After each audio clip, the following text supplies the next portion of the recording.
சங்கத்தமிழ் நாடு கண்ட சரித்திர எட்டினிலே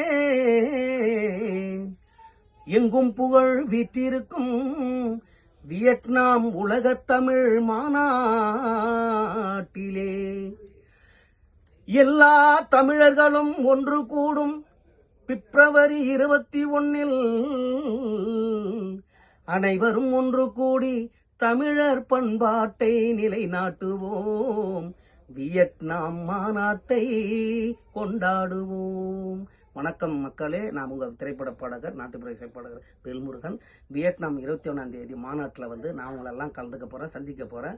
நீங்களும் அதேமாரி வந்துருங்க. நம்மளுடைய பண்டைய கால வணிக முறைகளை பற்றியும் அங்கே நிறைய மாநாட்டில் இருக்குது. அதேமாரி நம்மளுடைய ஸ்தல வரலாறுகளும் கோயில்களும் அங்கே இருக்குது. அதையும் நம்ம தரிசிக்கலாம். அதனால் உலகத்தில் இருக்கிற எல்லா தமிழர்களும் வராங்க, ஒன்று கூடுறாங்க. நானும் வரேன், நீங்களும் வாங்க. நன்றி, வணக்கம்.